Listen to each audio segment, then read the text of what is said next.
Okay, welcome everyone to this very special edition of Daily Jewish Thought with Rabbi Yisroel Bernath. I'm here with my colleague, Rabbi Yosef Berkowicz, and the reason why I brought him on is because I wanted to have a conversation with him about a piece of media that came out recently having to do with the COVID-19 pandemic. I'll just preface it by saying that a lot of the media that has come out has been very negative towards religious Jews, people blaming the Orthodox Jewish community for the pandemic in some cases in New York and in other places. And there was a absolutely beautiful piece of media, of an article that came out in Saturday's Globe and Mail by a Joseph Rosen. He is a professor at Dawson College in Montreal. And the article was entitled, "For Years I Felt Rejected by My Hasidic Neighbors, but COVID-19 Brought Us Together."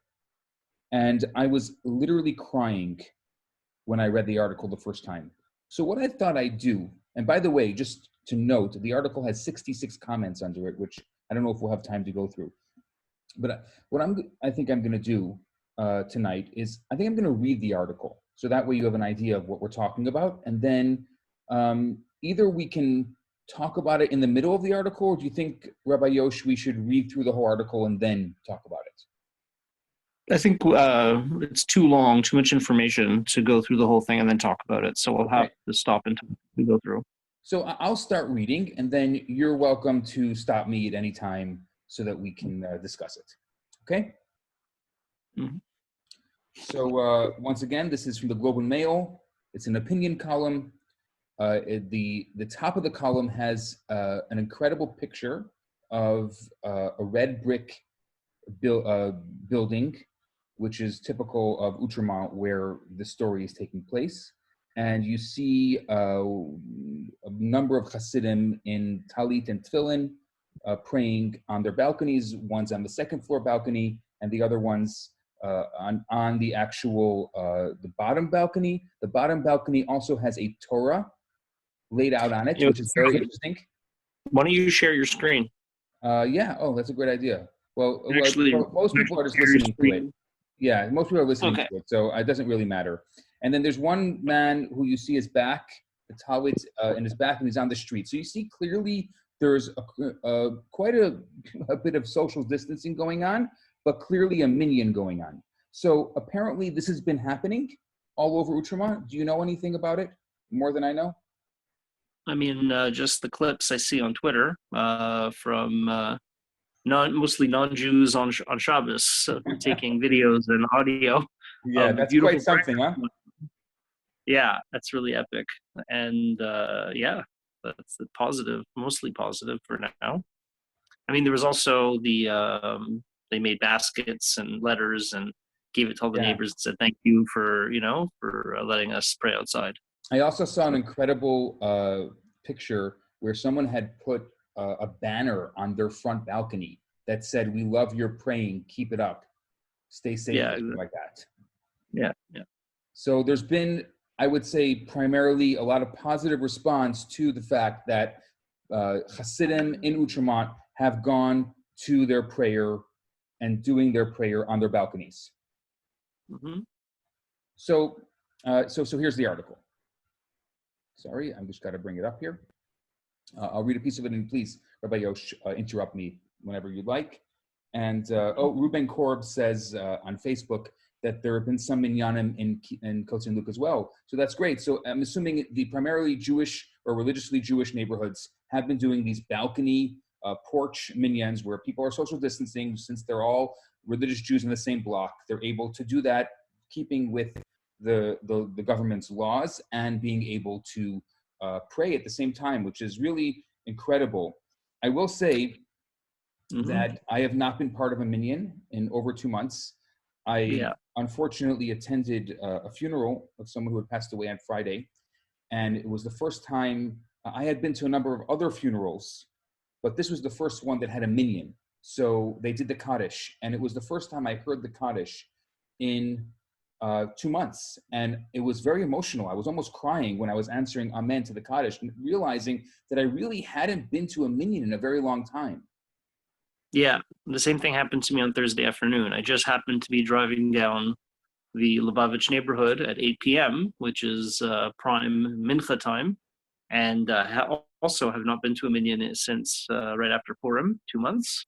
And also, exactly the same thing happened to me. I'm like, oh my God, here it is. And I just stopped my car and said, I'm in to the end of the minyan. And like, well, I haven't done that in 2 months. And also, pretty emotional moment. Yeah, totally just experienced that this week as well. I just find there's so many things that we have taken for granted in our lives that maybe we're taking a little less for granted right now. Oh, for sure. And this is one of them. So let me get to the article. Joseph Rosen. I live on a Montreal block in Mile End, once the neighborhood of Mordecai Richler, which is now 50% Hasidic Jews, an ultra-Orthodox sect that prays 3 times a day and wears black hats imitating 18th century Polish aristocrats. While I live among them... Do you know who the Polish aristocrats were trying to imitate? No, who were they trying to imitate? According to some theories, Mongolian dress. Oh, wow. That's fascinating. Yeah, if you look at the fur hats of it does look a bit Mongolians. Anyway, I digress. Yeah. Go ahead. Yeah. Though fur is not very popular anymore, so. Fur is not popular. Yeah. So he continues, while I live among them as a secular Jew, I have friendly relations with some neighbors, as Hasidim separate themselves from me and my social world. For many in the neighborhood, including me, social distance with our counterparts is nothing new. But COVID-19 quarantine protocols, while physically distancing me from secular society, have brought me socially closer to my Hasidic neighbors. Morning and night, their voices sing out in prayer. Ancient Middle Eastern melodies float through the pandemic-emptied street, bringing archaic echoes of spiritual yearning to the urban streetscape. Fathers, sons, grandfathers, and grandsons. It's only ever men. Cluster together on front steps, lean out from balconies, and dot the sidewalk. Melancholic songs ring up and down the street in passionate call and response, and passersby stare in wonder. After weeks of this outdoor synagogue, I see that the Hasidim have something to teach us seculars about what it means for a community to reconnect in a COVID-19 world. I think that's fascinating, just that comparison between the secular community and perhaps something the Hasidim, with their call and response prayer, as he calls it, have to teach the secular world. Yeah, I mean, this whole idea of getting together as a community so many times in the day or so many times in the week during normal times, right, in a synagogue, right? I remember when I first started attending shul when I was a teenager. It was a new thing for me, and one of the things that struck me was like, oh wow, it's like so interesting seeing the same people every week, and sometimes even more often than that, and like having relationship and sharing in, sorrows and sharing and joy together. And that was like a new experience. And so coming from the background that I did, just like him, right, the secular background that he's talking about, like that's something that maybe we take for granted in the, in the what they call the ultra Orthodox community, whatever, that there's just this kind of constant community around. But like that's a very big deal. Like a lot of people don't have that. Some people do. Some people have these communities and they get together a lot with their little group. But a lot of people just don't have that. They don't have that group that gets together, and that's what's going on in the streets. A lot of things that, again, that we took for granted, they're just becoming so apparent during this pandemic in a way that they haven't before. Like people, just general things. For example, just social interactions with people, like physical social interactions, which seemed obvious before, are not anymore. Yeah, they're a big deal now. It's like human beings, woo! Exactly. Yeah. I was walking in the street and I met someone today, and it was exciting to see someone, to actually have a conversation face to face, obviously 6 feet apart, but at least being able to see someone. Yeah, yeah. other But than Zoom. it's interesting though. There's something more to what he's talking about though. It's because we just seeing someone and having that conversation, it's cute and everything. But he's talking about this like really deep kind of connection that people have when they pray together. You know, they're seeing the call and the answer. He's describing the depth of the melodies and beauty, and like you can Hmm. see people and you can get together with the same people. It doesn't mean you're a community. There has to be depth. So maybe that's what's striking him, is that they're doing something deep and emotional together all the time. And men, right? He says, "Oh, they're just men." But when do you see men in, general society, in Western society, getting together and expressing their emotions together as a group, right? Do So you ever true. see It's that? men expressing emotions. That's interesting. I once heard, if someone is speaking and someone else speaks, it's interrupting. But if you're singing and someone else joins, it's considered harmony. Yeah. And I never thought about the emotional component of men who are very generally stereotyped as people who are not as emotional or not good at expressing their emotions are Yeah. getting together. That's very powerful. Yeah. And especially the Hasidic style of prayer, right? I mean, for them, there's different styles of prayer, right? Some minions you go to and everything's like dry and crisp and, different, the Hasidic style of Utraman especially is like every, the prayers, especially now in the street and especially with what's going on, but Hmm. it's very, the way they pray is really emotionally intense. I mean, without going into the whole philosophy of it, right? That's their philosophy called, it's the, what we would call Hagat Hasidut, which roughly translates to the Hasidut, right? Hasidim, who focus on emotions as the overt way that they serve God. There's a lot of So their prayer is swaying. There's a lot of physical yeah, interaction with the prayer, like as far as the swaying and the I can't describe it, but no, yeah, it's very intense. They're screaming, "Allah!" Right? It's yeah, like it gets very intense. It gets very intense. So yeah, it's just a fascinating thing, right? I guess a bunch of men, and he's kind of like, he's pointing it out in a kind of a half ironic way, but it's interesting, men getting together as guys, and let's talk about our feelings. That's yeah, basically what it means, right? yeah, Or that's what it should true. be anyway, what it should be. And they're literally propping each other up as they're talking about their feelings. Exactly. So let me continue Joseph Rosen's article in the Globe and Mail. He says, "My first response wasn't so romantic. Hearing noises coming from my balcony, I stepped outside and was surprised to see four Hasidic brothers praying on the adjacent balcony. I went downstairs to see that my neighbor's front stoop was the center of the service. I immediately worried that this religious ritual might increase my family's risk of infection. Years ago, my neighbor put up a green plastic fence to separate our front stoops. I felt rejected. Since COVID-19, the same neighbor brings out a Torah, a ritual Bible scroll, on a portable table. And I find the front of my house at the heart of their religious services, because Orthodox Jews must pray communally in a minyan of at least 10 men. The Hasidim were in a bind when the government shuttered all religious buildings and forbade religious services. Rabbis, in accordance with government directives, forbade having minyans in person, improvising as Jews have often done, living under regimes that forbade Jewish practice. My Orthodox neighbors took to the streets so that while remaining 2 meters apart, they could continue to pray together instead of hiding in caves and basements, as Jews sometimes had to do in centuries past. The new coronavirus has driven them outdoors." It's interesting, I think, that he's making the connection. I've heard a lot of other people making the connection about how Jews have had to live through persecution and how they've always had to find some creative way of being Jewish and expressing their Judaism through persecution. And once again, this seems to be a common theme, even in a country, let's say like Canada, where we are, where there's absolutely no worry of persecution. It still keeps on coming up with regards to coronavirus as Jews having to use their creativity to be able to practice Judaism. Yeah, but it's kind of like this reverse thing, right? In the past, it was all about how can we innovate? How can we come up with new ways to keep this more secret and more quiet?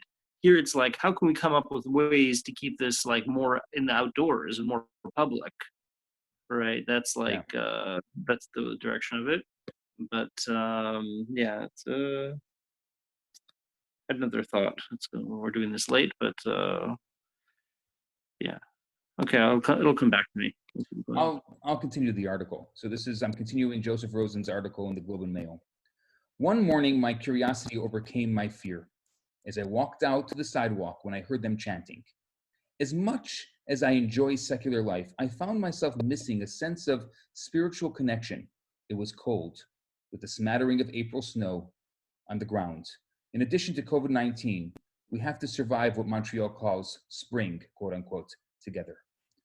My neighbor started praying with his son, and he watched for others to emerge from their front doors. White talit prayer shawls embroidered with silver and blue covered their heads. They wore tefillin, black leather boxes containing parchment inscribed with Hebrew verses, which are wrapped with leather straps onto the forehead and arm. My neighbor walked up and down the sidewalk, looking to connect with other Hasidim as they came out across the street and down the block. Silent, so as not to interrupt the order of prayers, they made hand gestures to each other, like third base coaches, holding up fingers to indicate how many were praying. My neighbor signaled to a man a few houses away who peeked into his neighbor's window. 2 fingers. When they identified a minyan of 10, they said Kaddish. The prayer is recited by mourners for 11 months after a close relative dies. In Judaism, one doesn't mourn alone, but surrounded by community. Yep. What do you think? No, keep going. Let's. There's a new article. We're just scratching the surface. Okay, I'll keep reading. Once again, I'm reading the Globe and Mail, Joseph Rosen. The first Montrealer to die of COVID-19 was 67-year-old Hasid who went to a synagogue 2 blocks away from me. Online news articles about the community became a hotspot of anti-Semitic ranting. The Hasidim felt immediately targeted. The level of hatred and level of focus of scapegoating has gone beyond anything we have seen before, said one Hasid. When a janitor was seen cleaning a synagogue, a neighbor called the police and 8 cop cars showed up. There are reports of verbal attacks on the street and Hasidim being told to stick with the quote-unquote Jewish stores. A few unfortunately timed weddings, big families, and travel back and forth may explain by my co-religionists, I love that term, co-religionists were initially hit harder than other communities. And as friends and I joked after Justin Trudeau warned against speaking moistly, energetic schmoozing might have been a factor in the Jewish transmission rate. Yeah. So 1 second, he was talking about that, the cop car showing up at Shul. So that happened to you recently, right? Yeah, it did happen to me recently. So we had an exterminator in our house, and we decided the exterminator said you have to leave for 4 hours. So we just figured we'd go to Chabad, which is a few blocks from my house, and we just, with the kids, and we just stay there for a few hours while we're waiting for the exterminator. So as we're walking in, there was a line of people that were waiting to get croissants and for the place next door. And I could see people eyeing us. They saw it's just my wife and I and our 4 children. And we're walking into the center. Not 10 minutes later, 2 police officers show up. We got a call that there were more than 10 people gathering here. So I said, I'm sorry, it's just my family and I. And they had to search, I guess as part of protocol. They literally searched the entire place. They were going, searching behind doors and in the storage room. I don't even know what they thought. Maybe people were hiding. I'm not exactly sure what they were thinking at the time. But yeah, so I definitely know what that feels like. Yeah, without a warrant, of course. Of course. Warrant not necessary. But yeah, I guess. But and what else did he say there that was interesting? So yeah, but scapegoating and all that, right? Yeah. So it's really interesting because just the way it was portrayed in the media, right? It was kind of like when the Hasidic community was hit hard, it was like kind of scapegoating and blaming them. That was like the subtext. And when it was other communities that were hit, it was kind of like, oh, poor them. It's because they're disadvantaged. Yeah. Right. It's kind of playing into this identity politics of, the privileged are always wrong and the disadvantaged are always right. Yeah, that's a very good point. Because being Jewish, especially being Hasidic, is considered to be part of a privileged class, privileged, whatever. So, everything is always your fault because you're a perpetrator, right? Whereas if you're part of a community which is considered to be disadvantaged, so you're always the victim. Mm-hmm. So you always have to play the part of the victim, and you're always being victimized by by someone else. So that's the whole scapegoating thing translated into modern identity politics. But that's pretty much what's happening. And you can see it in the way the articles are written. It's unbelievable. You can compare the media, you compare articles and commentators talking about the Jewish community, talking about other communities and how they were hit. And you'll not all the time, there's exceptions, but you'll very often see people use a very different language. And it's actually sick. Makes me sick. Wow. Yeah. He continues here. This next paragraph really caught my attention. So I'm reading Joseph Rosen, the Globe and Mail. Some argue that they have been socially irresponsible, but Hasidim are not libertarian yahoos. It is their communal commitments that have made them. I take offense to that. Some of us certainly are libertarian yahoos. I know. I was thinking about that. You're damn proud of it. It is their communal commitments that have made them, and potentially my front yard, more vulnerable to the coronavirus. We worshipers of the secular indulge in unnecessary COVID-19 risks too. Some go for runs in busy parks. Others order delivery from Pizza. My COVID-19 vices are social, ringing my friend's doorbell to sing happy birthday to their child, midnight scotch drinking with friends at 2 meters, and visiting my girlfriend across town at nowhere near 2 meters. The risks we take are based on what we value most. And I think it's so interesting. What he's bringing up in this article is that the Hasidim value their prayer, and that's the risk that they're taking. And, he values his delivery from Pizza or ringing his friend's doorbell, which is also a risk. So it's interesting how, him social distancing in his own way is not, everyone will say, okay, that's okay. You're okay to do that. But some Hasidim praying on their balconies, well, that's not okay. Yeah. There's it's become the object of satire already. Right. The whole, prayer is forbidden, and it's become like everything else is okay, but not prayer. It's become the object of satire. And that's a whole discussion for itself. Yeah. Why it's like that. Because it's because there is a double standard there. I think it's not fair. That there's a real double standard there. Yeah, it really comes down to what's the definition of essential, right? And what people feel is essential and what's not considered essential. In society, there's the letter of the law, what the law says is essential, and there's what people consider socially acceptable as essential, right? And then that's really what it comes down to. So right, but who decided what is and what isn't? It's interesting. SAQ is essential, which is the liquor store here in Quebec. That's considered essential, but the liquor store or the cannabis store also. Exactly. Okay, marijuana is essential, right? It was illegal 2 years ago. They would arrest you if you bought it. Now it's essential. Yeah. Great point. There you go. So it's really all with the shifting of society, right? So absolutely. There's a huge societal factor of what's considered essential. It's not an objective thing. Yeah, exactly. So let me, I'm reading the Globe and Mail, Joseph Rosen. I'll continue the article. The Hasidim pray together, and my neighbors facing the green fence sing loudly right onto my stoop, potentially increasing my viral exposure. The coronavirus highlights how permeable the borders are between our bodies and how much our private choices affect everyone around us. After stepping onto the sidewalk that morning, I strolled up and down the block, seeing a Hasid every 3 or 4 houses. The silver embroidery on their talit flashed brightly in the sun, imparting a splendor one does not see indoors. One man shouted his prayer out of his open window on the 2nd floor. I didn't understand the words, and the singing wasn't classically beautiful like the choirs in more mainstream synagogues and churches, but his voice rang out with a pained yearning that resonates in this time of uncertainty. At various points, congregants yelled so that all could hear Amen, pronounced Amen, meaning so be it. And they all simultaneously went quiet. They prayed the Amida, a prayer said silently on one's own. Closing their eyes, they turned east in the direction of Jerusalem.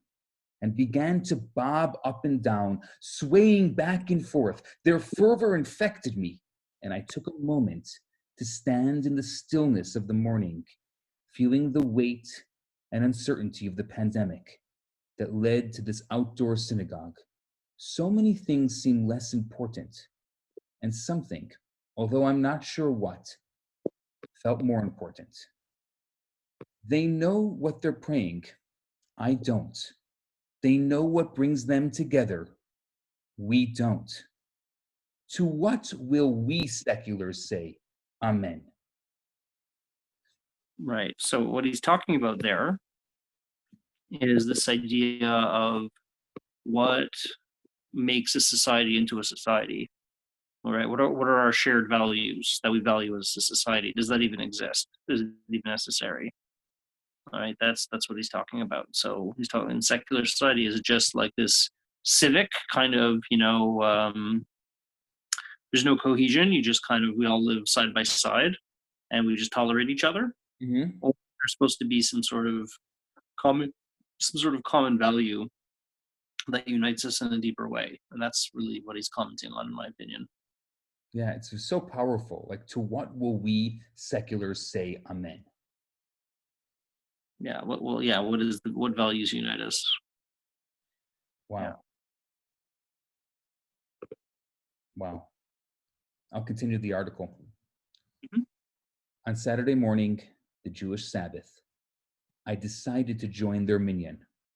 I feared they wouldn't count me as a Jew, but I put on a tie, a black jacket, and my yarmulke, the religious head covering that, along with hijabs, Quebec banned from public office.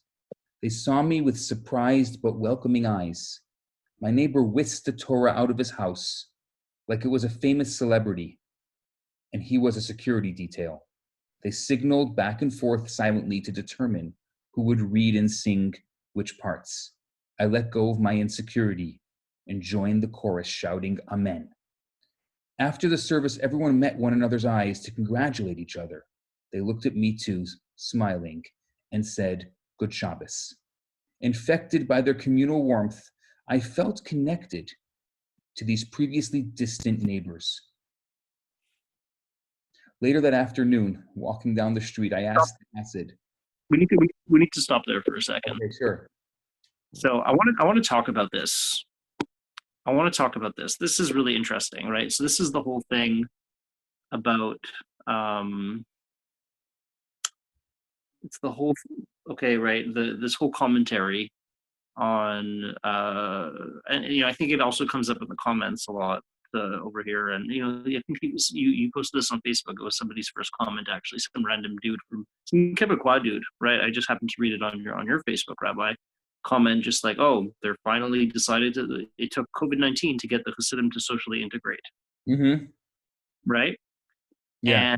And so that's like a big thing, amongst the big complaint, French Canadians, who are like really friendly, I guess, and this whole joie de vivre thing, and they're like, these guys are really unfriendly, right? They don't look at us. They're like kind of unfriendly. Yeah, there's definitely that you see that a lot in the media and in general. The trope is that the Hasidim are unfriendly towards their neighbors in Utrama. Yeah. Yeah. And the assumption is they're unfriendly because they look down on everyone else. Everyone else isn't holy enough, isn't pure enough. So they don't want to look, they don't want to know, they don't want to have any outside influence. And I'm not saying that that's completely untrue. I can't, but I would question, what he's experiencing here.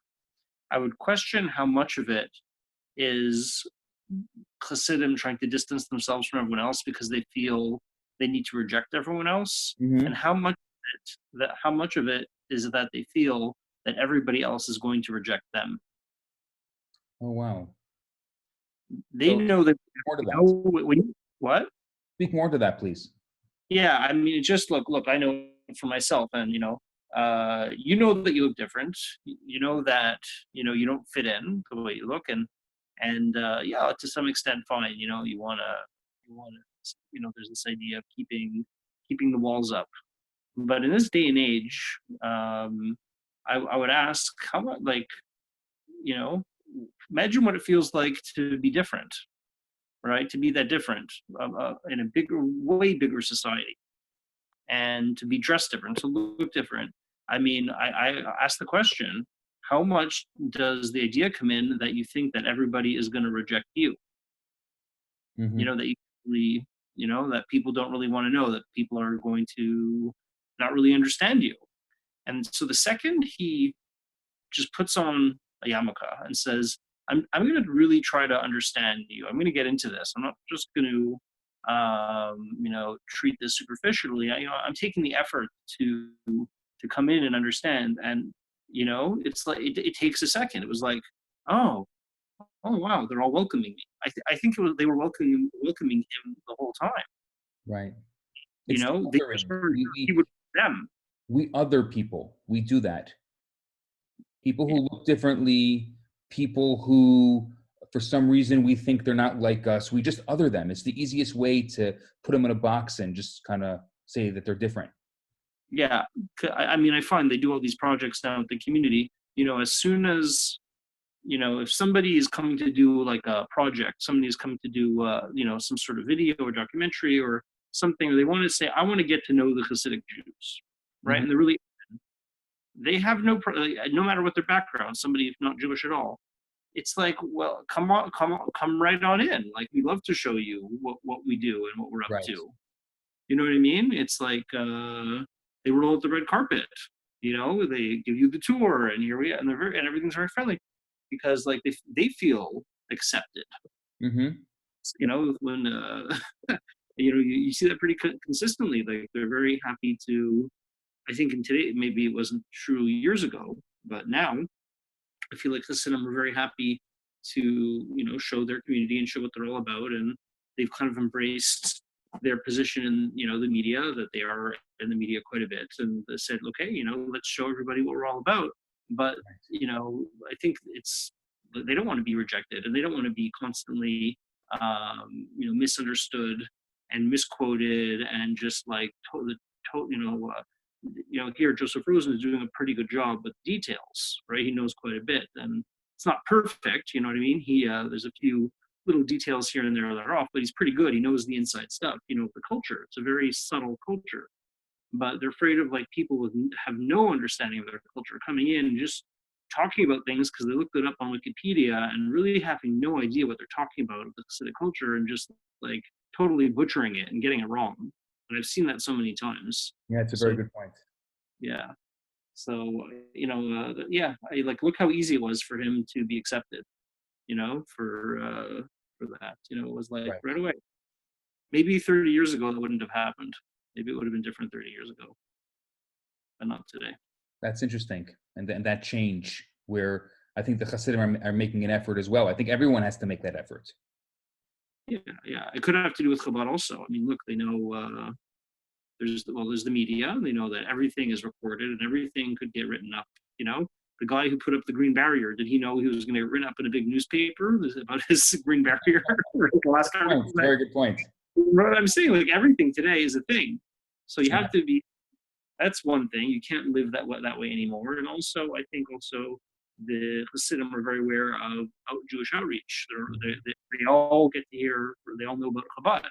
They all travel and they get to go to the Chabad house and they see, oh, okay, you can do this. You can be a Hasid and you can reach out to your fellow Jew. I think that's like, they're very conscious of that now. They read about it in their magazines, right? A lot of stories like that now. They're reading about Jewish outreach that Chabad does as a group of as a Hasidic group. So I think that they're like, okay, we can do that too.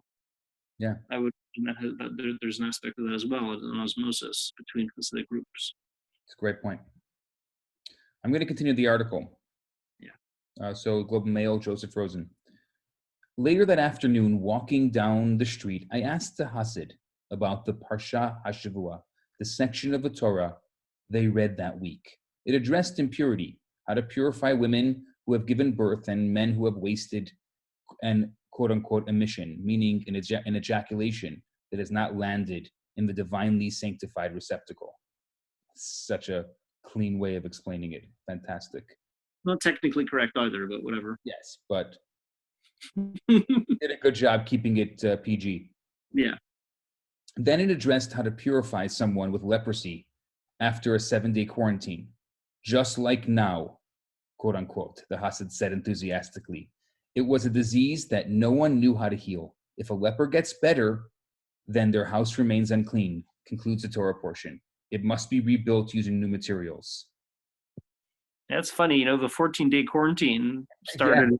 there in the Torah. It's amazing that it happened to be that week's Torah portion as well.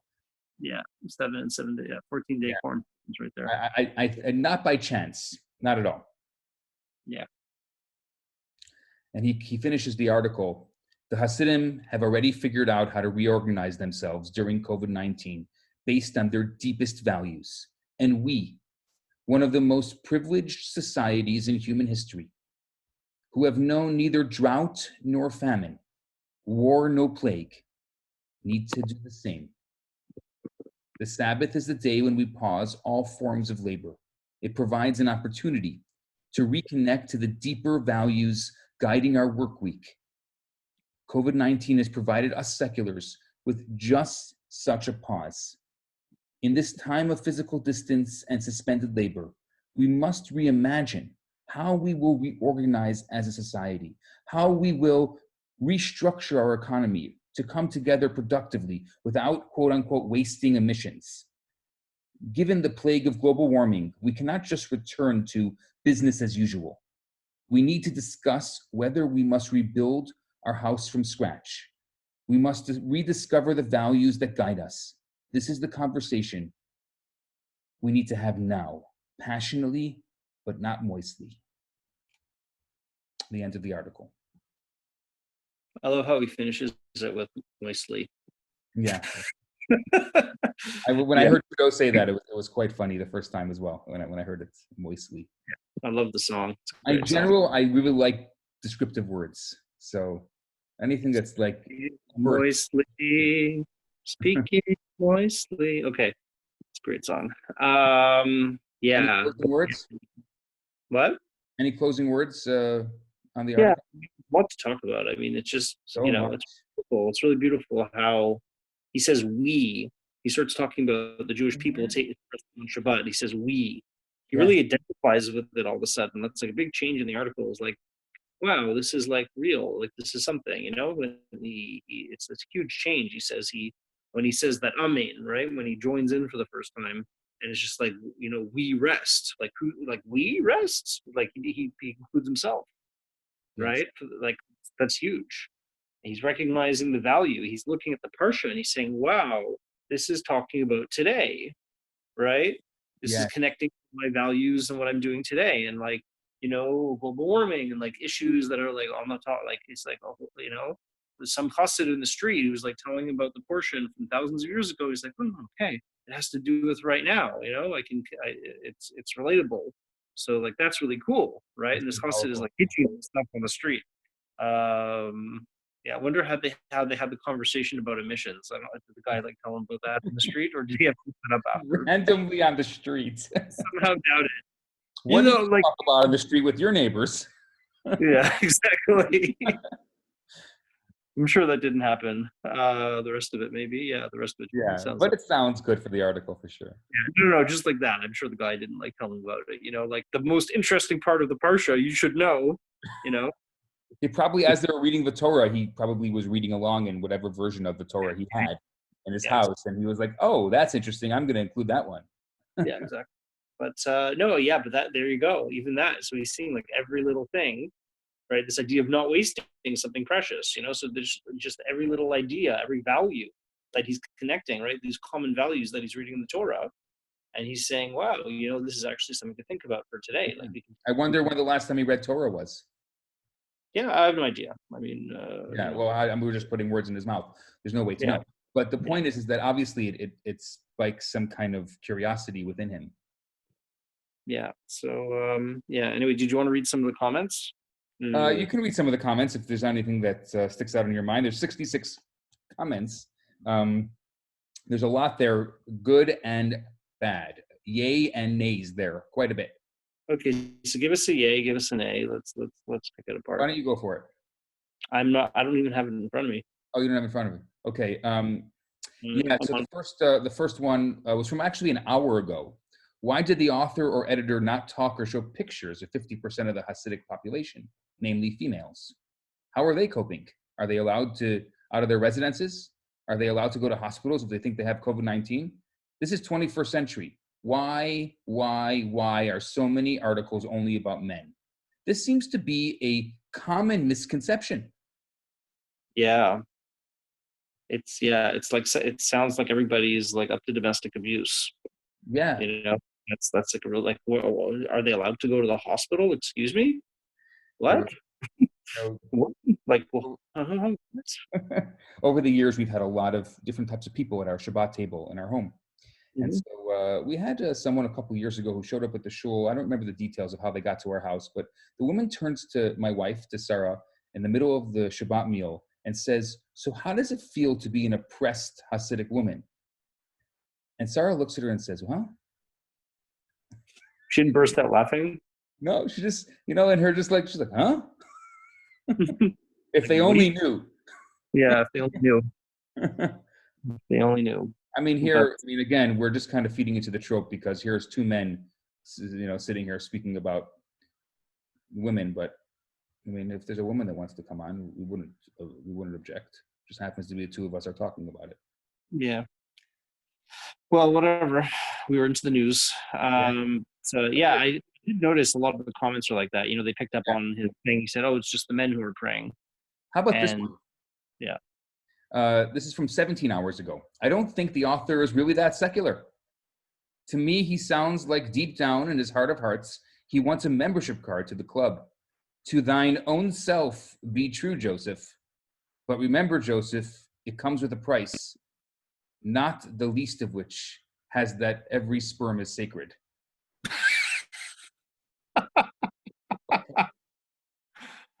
Well, now. Yeah.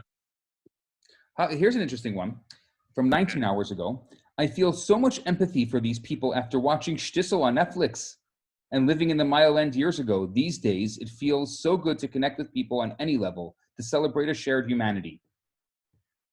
There you go. The power of Shtisel. If you haven't watched it yet, then go and bloody watch it. It's a masterpiece. It is the first Hasidic show about nothing.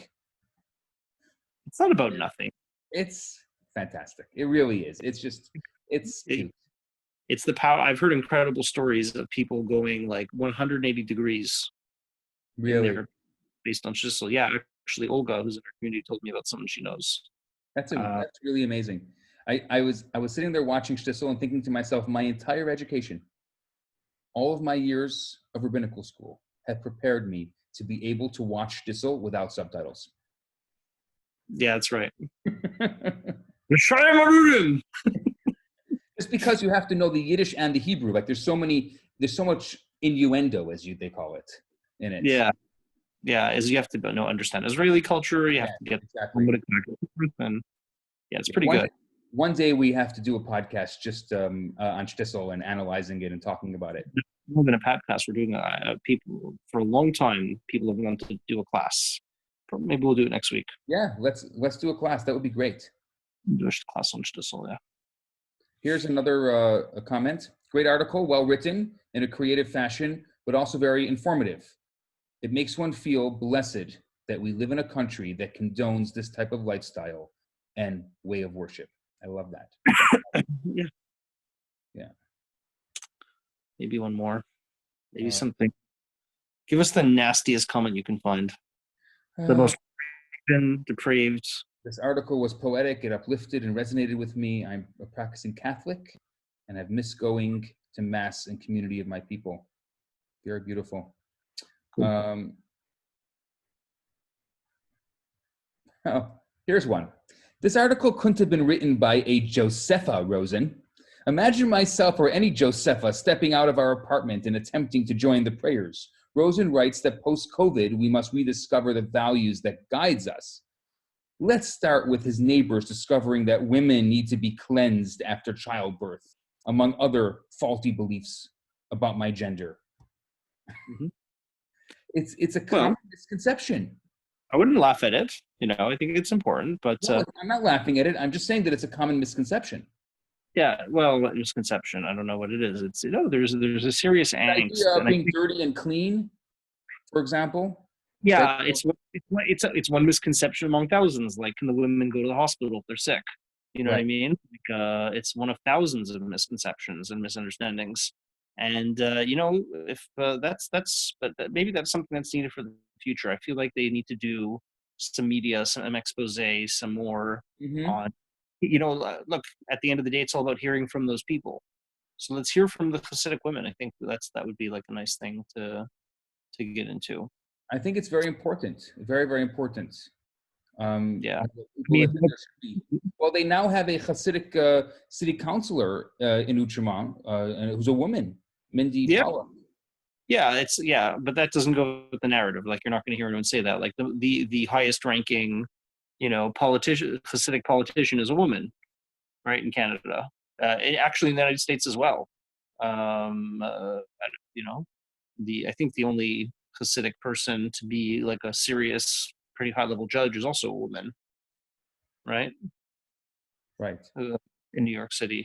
So yeah, a lot of real serious misunderstandings about that. But I think that actually, I feel like one of the French newspapers or something, needs to do like a really really good It's interesting because on Hasidic. CBC has tried, and Radio Canada has tried over the years. They've given quite a bit of money to filmmakers um, to to do exposés on the Hasidic community.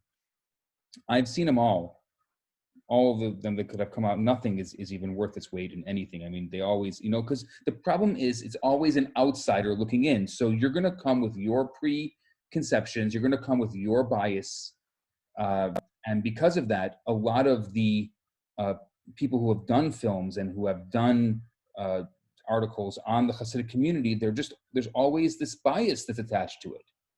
Yeah, well, I mean, any filmmaker can be doing that, and any filmmaker can, a good filmmaker tries to see things for how they are and tries to eliminate, identify his or her own biases, and try to see things as real as possible.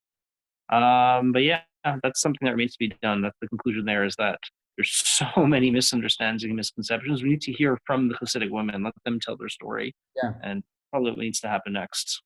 absolutely. Anyway, one day. I think that's a good outcome. We have to, maybe we can help facilitate that. That's an important piece. Yeah, look, if certain things work out, which we can't talk about yet, then Yes, exactly. Absolutely. God willing, we'll see where that goes. Yeah. Okay. Well, thank you so much for joining me tonight. And Oh, thank you for your commentary and your observations. And I think that, yeah, it was fantastic. We should do this in the future. We should do it again sometime. anytime you want to read through a news article, just call me up. Okay, thanks. Have a good Okay. night. Good night, Rabbi.